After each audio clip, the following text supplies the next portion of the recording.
questions that we're talking about. I'm also the recent appointee as the director of the Central Coast Groundwater Cooperative Program. We are starting this program after receiving approval from the regional board staff a couple weeks ago to set up this cooperative program on the Central Coast in the northern Central Coast to monitor groundwater drinking water sources. I'm also a peach and nectarine grower in eastern Fresno County, and I want to start out by wearing my grower hat to say that I think these conversations are very important, very pertinent to us as growers. We use fertilizer, of course, a very important input. It's the third to fourth highest expenditure that we put money into in our crops. I'm a small grower in eastern Fresno County, so I can't compare myself to some of the people that spoke earlier, but still, nonetheless, fertilizer is a very expensive, costly input, and we don't go around putting 3 and 4 times as much input cost in our crops as we need to. I don't know a single grower who would even dare do that, because it's so hard to make a living growing crops anyway these days. So I want to come back and talk to a little bit about the East San Joaquin order and what we have in our order as it relates to nitrogen reporting and the ratios. We're in the process now. We submitted the templates of how we are going to be doing this reporting, and we are proposing and putting forward the ratio concept. However, the approach that we have decided to take is to use it as a guidance, as an educational tool to begin understanding exactly what is the ratios that we are first using in agriculture commonly with the best information that's available through the university, through CDFA and other entities, and understand what our growers are doing. We will then be compiling the information that we get from our members on a township level. So we get this information of all the growers in this 36 square miles, compiling it and turning it into a report to the regional board. That background metadata will also be reported into the regional board, but we are going to be summarizing and trying to identify what we call the outliers, those who are a little above the average of what most growers are doing in an area. And those growers are going to be the focus of outreach. That's the primary reason that we're doing this. And I would hope I can get another minute here to go on to this just a little bit more. Yeah, please. I have a question too when you're through. With this compilation of this information, as we go into this program, it's going to be very important to look to CDFA and the UC extension and the work that they're doing now that is focusing on understanding what are these crop removal rates, what is the amount of fertilizer it takes to get these production levels, and to be able to track this over time. Because this is a time in the history of California agriculture with fertilizer that we have not had this amount of scrutiny on nitrogen use. We get it now. Farmers are getting it. I talk to hundreds and hundreds of farmers a year. We get it. We know that we've got to focus more on this. Now we want to get the best information that's out there and available and apply it. And I hear over and over again that growers do this already for the reason I explained. Not only the cost, but there are many crops, peaches, the one I grow in particular, where I get poorer quality if I put too much nitrogen fertilizer on. So I have a disincentive to put too much nitrates on. Same thing with some of the vegetable crops. They just don't do as well if you have excessive nitrogen applications. So I would just also say that the understanding of these ratios, or the amount that is taken off and needed by the crop, is difficult to understand. I was in the fields when we were installing these lysimeters, and you think about it, a field, it's a soil that's deep, you have a large area, and you're digging down and putting instruments under the roots. They have to stay there for months and years before you get the proper information and you can understand. It's not like taking a water sample out of a creek and analyze it. I got 15 parts per trillion. You can know it within a week or two. This is not going to be as simple of a process in fertilizer. So I would just encourage patience and understanding at the challenge we have in front of us. We're not trying to make excuses to stall, and we think it's important that we approach this correctly, because unlike what some have said, we lead in ag production in California. The technology here is unmatched on the earth, and I think that we have a lot that we know already. There's a lot of growers that don't know this information, and that's our challenge as coalitions, to get this information to growers, because growers are willing to pick up these practices and try to do a better job. If I can save money on fertilizer, that's a huge incentive. And no farmer wants to be a polluter. They don't like to be called polluting the groundwater. They're drinking the water as well. So I think it's very important to have that patience and understanding and work with us, as I've heard several times, as an iterative process to solve this problem that's been identified. And I just want to, one other point on the ratios. We really don't think that's a regulatory endpoint. It's a guidance. 10 years, 15 years from now, maybe you decide it should be an endpoint. Maybe it's even further, but for now, guidance is what we need, and we think that that's the appropriate way to take this ratios forward. Thank you. That was my question, which is, you know, there is a distinction between using the ratios or defining the ratios in a regulatory context and then just reporting what it is that folks are using and what they think they're doing. Jeff, you said you were, as a coalition, putting in metadata. Can you explain to me what it is you're actually, what you are submitting, and why shouldn't someone just answer the question, what they think they need and what they're using?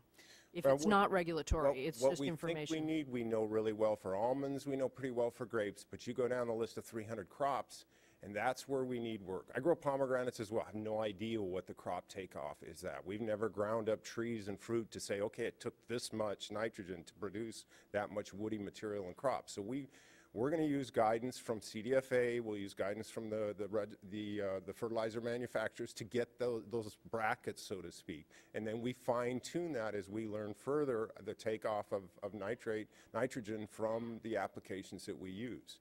Now, how we're going to do that, we're having growers in our high vulnerability areas that are going to need a CCA to sign off on their anticipated production potential base, and they will use that as a recommendation to what a grower should put on. That's in March. At the end of the year, then they're going to report what the actual will be. And then that will develop that ratio that we will combine into a report, again, by the section range, turn into the regional board with the scatter graphs that you see. There'll be groupings of growers, and then some will be outside of that. They'll be the target of outreach. That will ask questions about, okay, why are you using more than most of the growers in that section, in that area?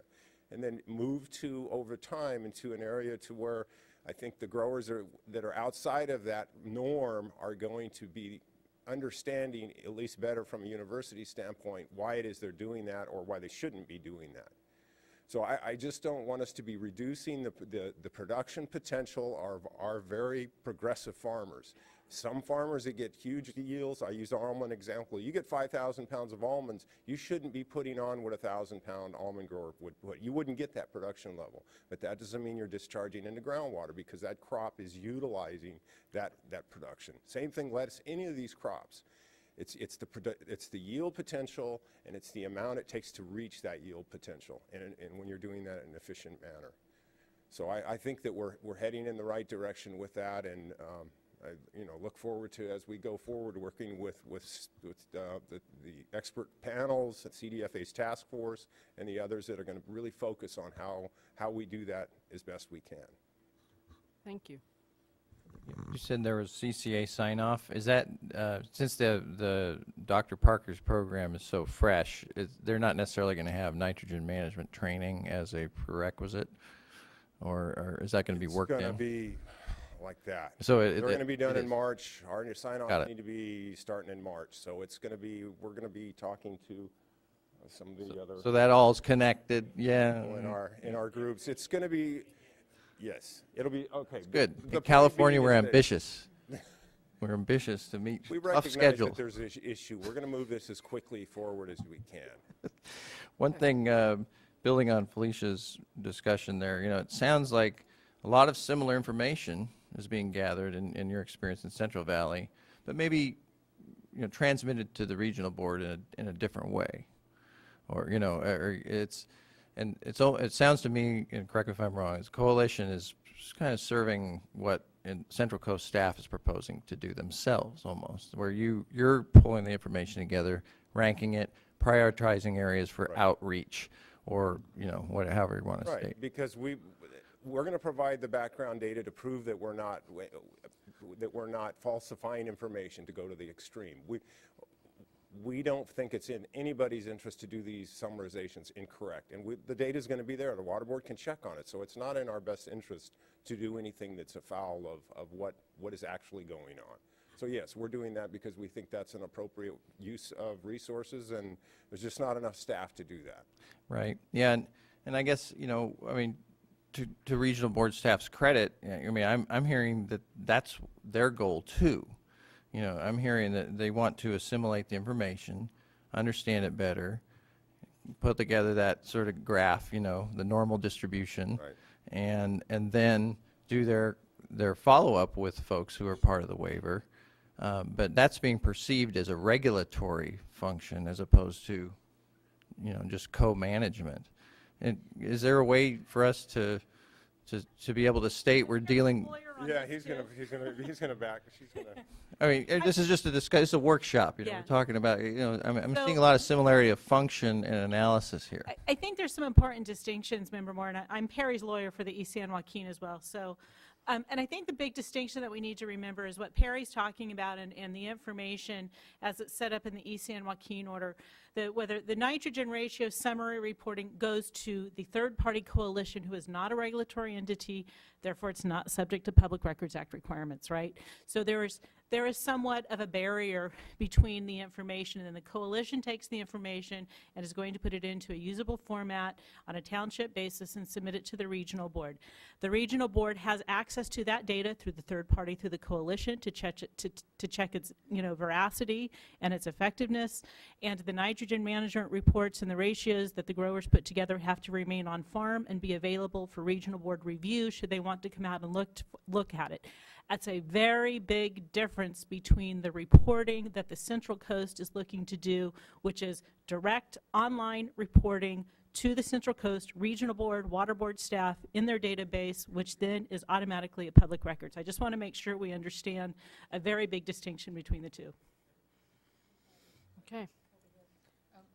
That's why I have Ted. Okay.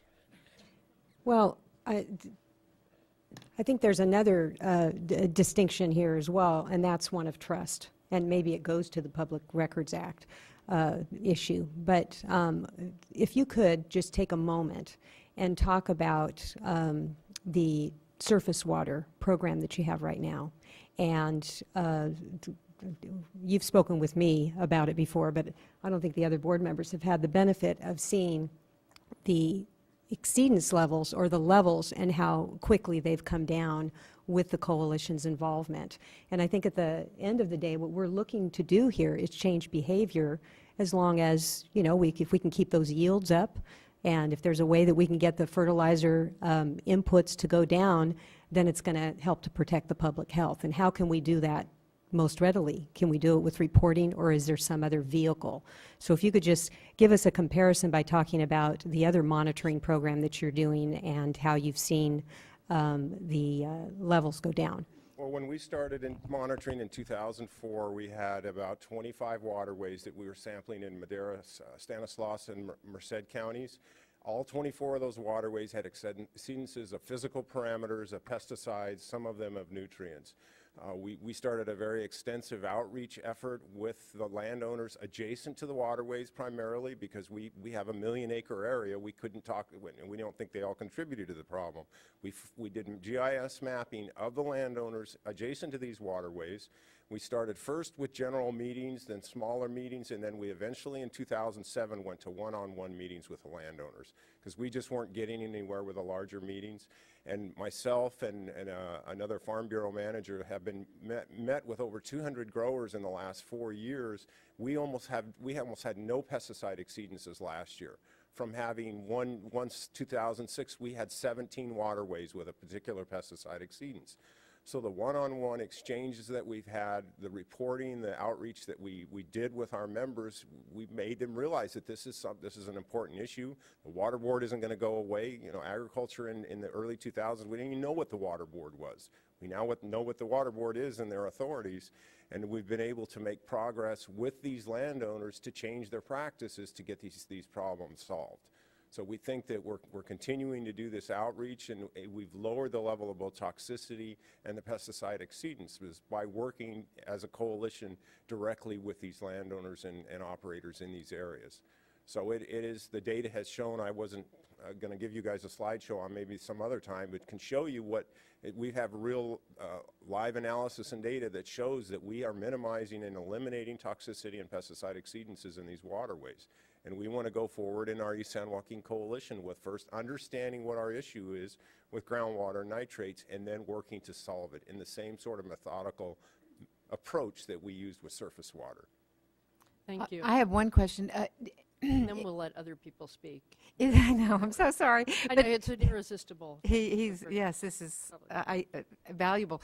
Is there are there any programs where they're actually starting to not just reduce or eliminate the amount of input, but actually start to reverse the contamination that's already there?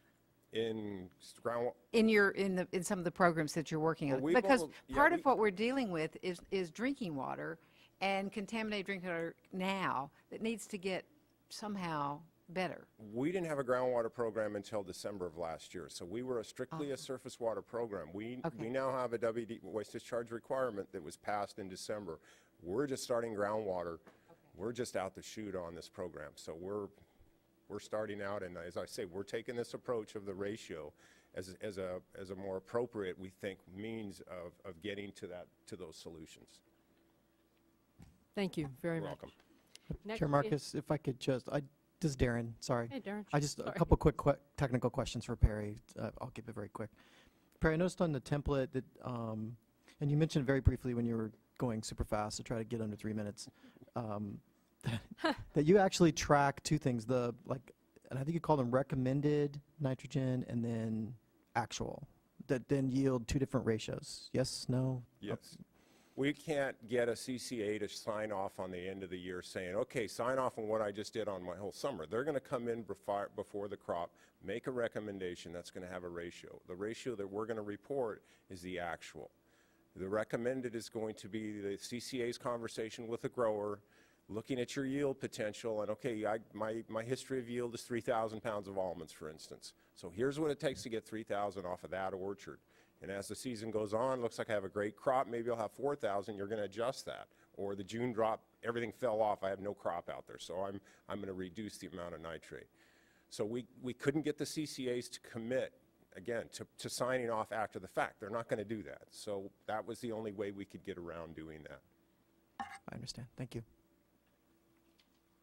Thanks. Thank you. Next is Norm Groot, Executive Director, Monterey County Farm Bureau.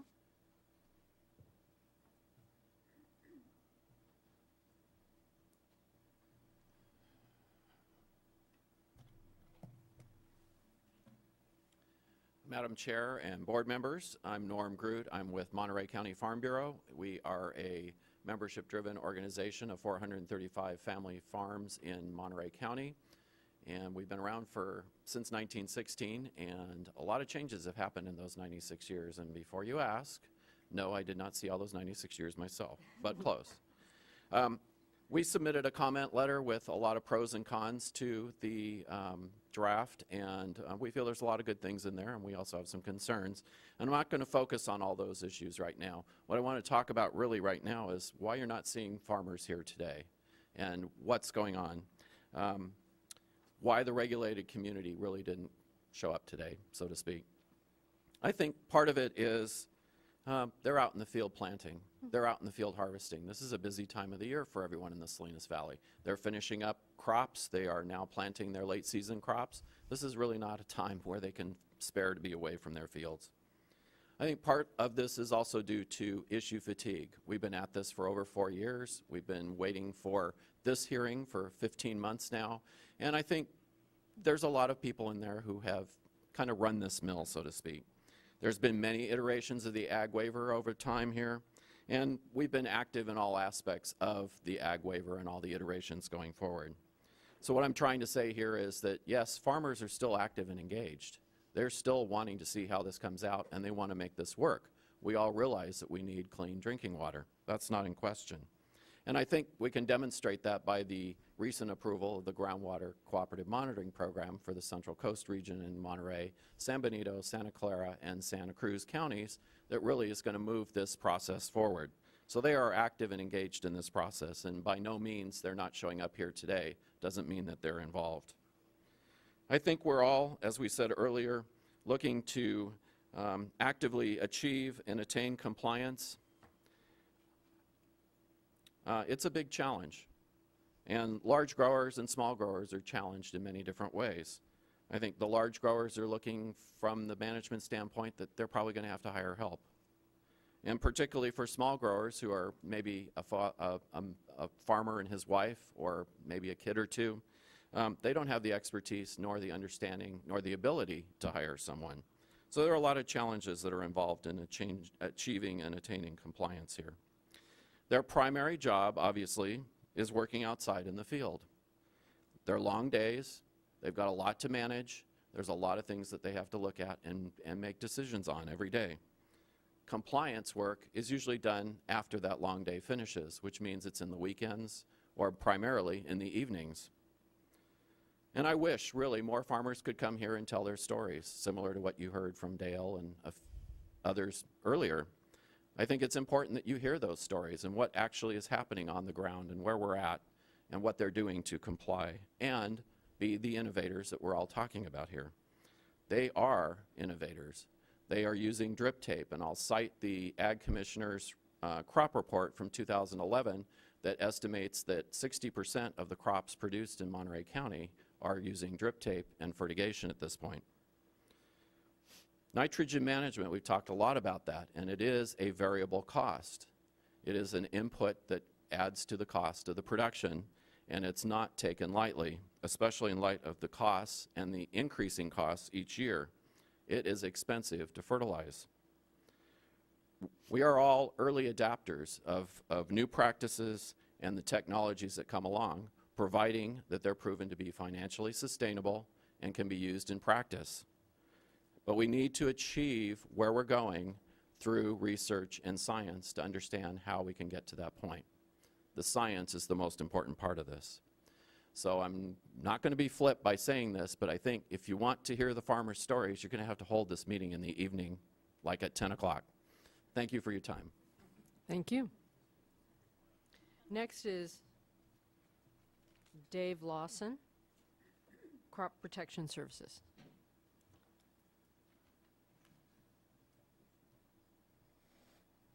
Yeah, good evening, Madam Chair and Board. I'm Dave Lawson, representing Crop Production Services today. They sell and apply pesticides, fertilizers, and seed.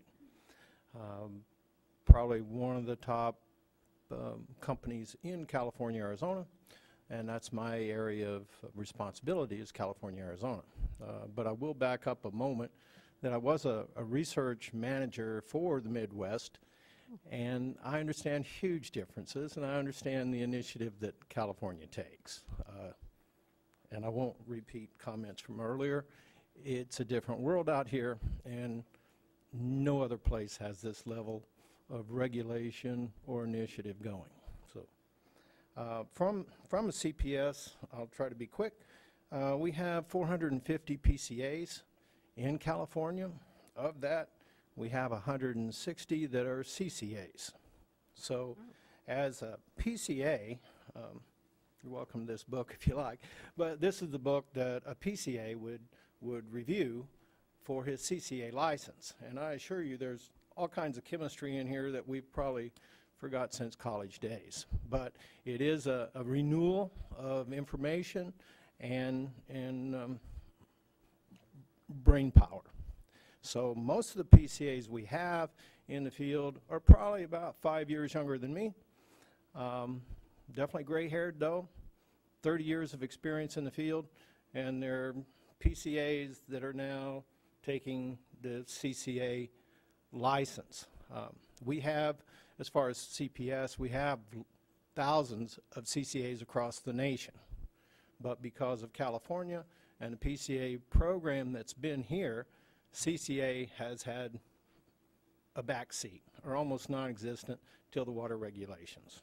So as we go, we'll continue to increase the change into PCAs. So we have 48 PCAs in the coastal region right now.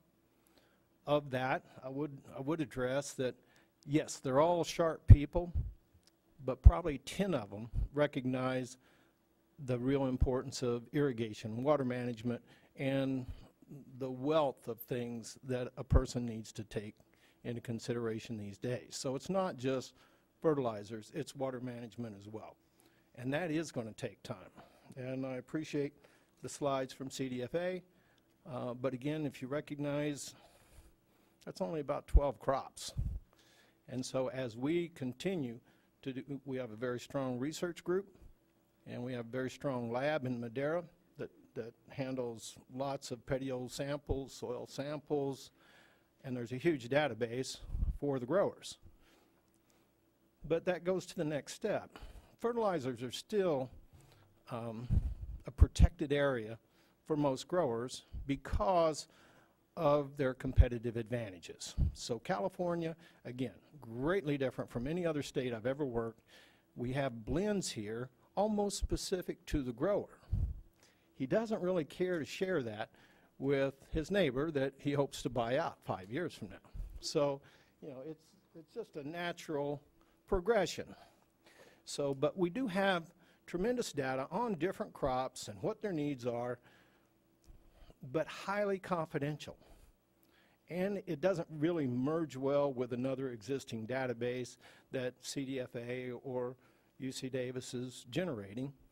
We do work with other vendors, Agrion System and CDMS. They're used for pesticide written recommendations. We're adapting part of that for fertilizer recommendations, but that's not in play yet. And it's all geospatial and rates and crop specific and regional. So I do work with Perry in Region 5 and 3 and try to get things coordinated for training. And again, I just want to emphasize, for the coastal, fertilizer use is relatively low. It's not high. I mean, you can, I had it a moment ago, but you know, there is data sources such as CDFA fertilizer reports. So if you look through by the counties and you look at the coastal counties, I'm not saying they're minuscule, but they're much smaller than the major production counties of the state.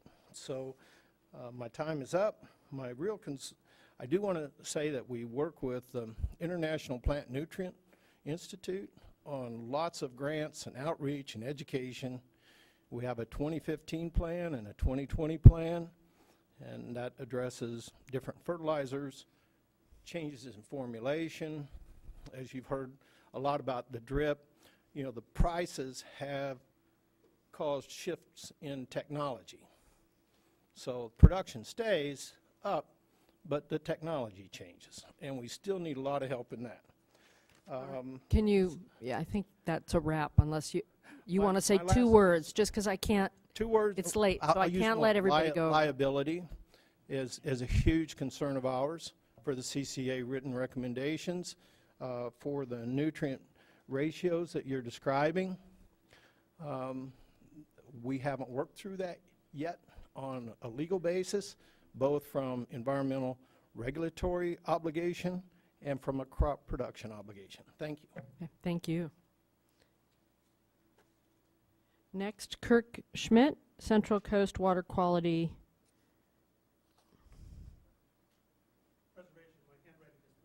It said preservative, and I knew that was wrong, was what I was saying. Sorry. Thank you. I figured you'd bail me out there with what it was.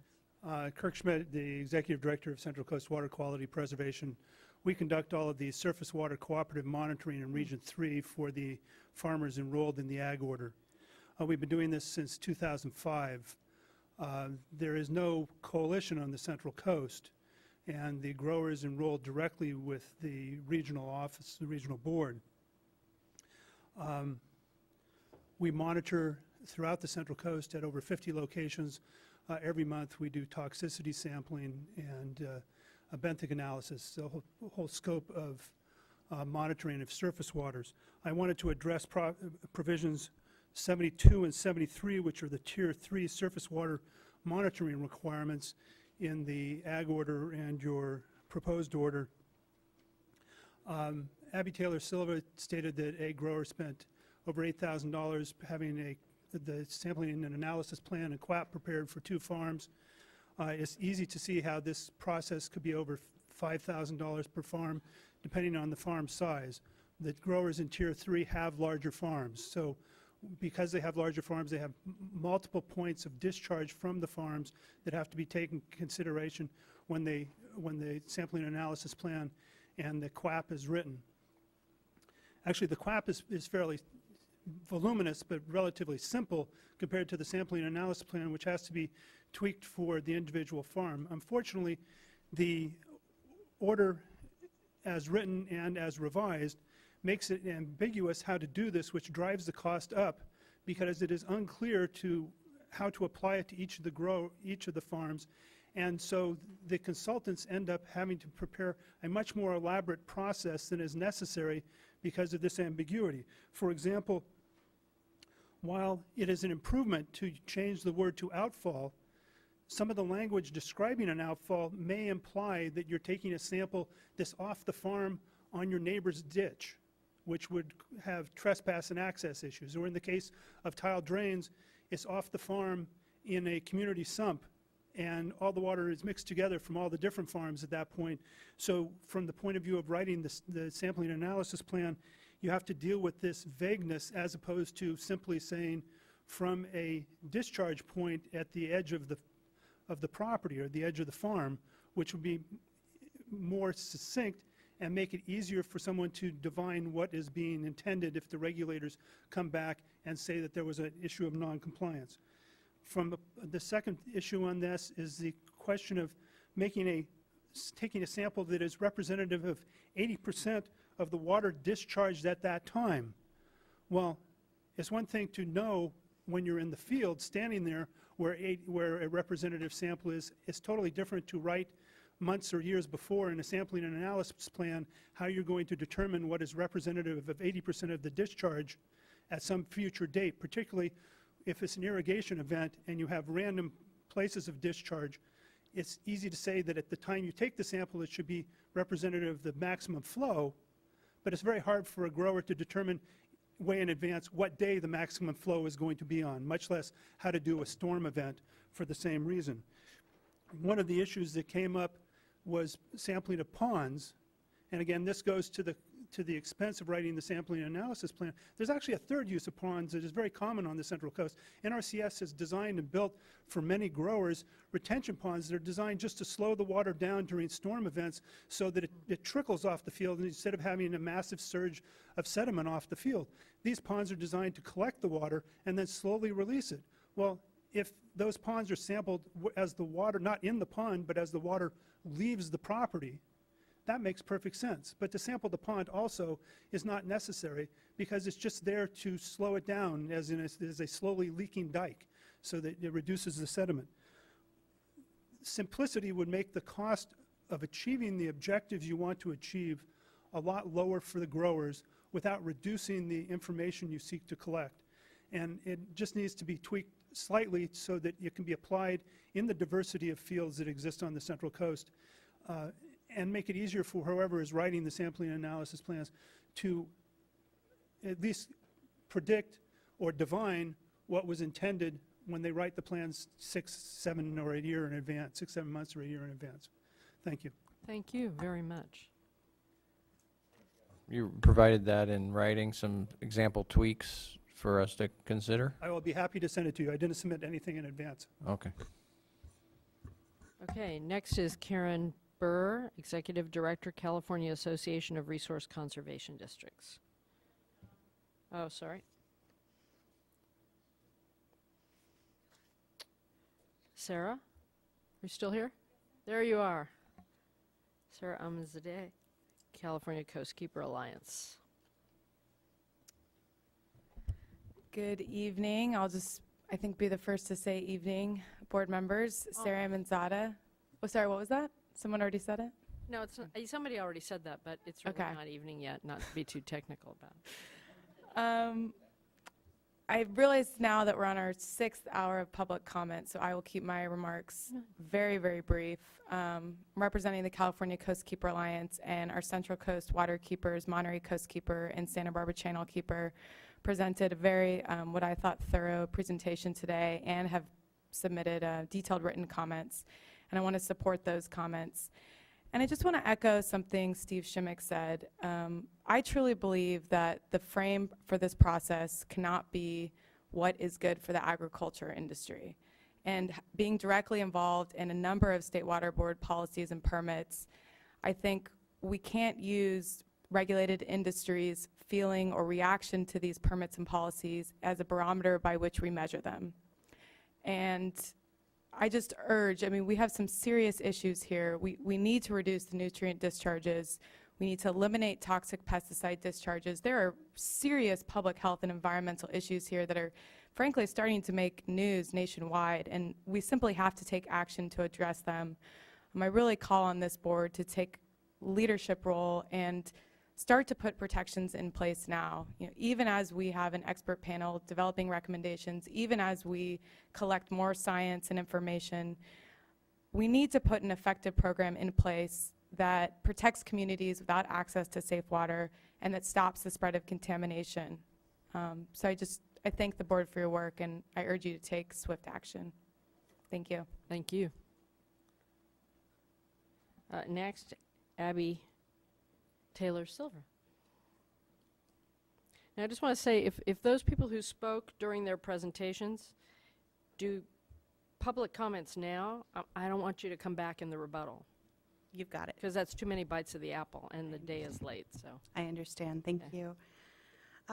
Thank you. I'm Abby Taylor Silva with the Grower Shipper Association of Central California. I want to address a few statements that I didn't find to be completely accurate in today's workshop. So the first, you've heard comments from coast keepers that Tier 1 growers have fewer requirements than they had in the previous waiver. That is untrue.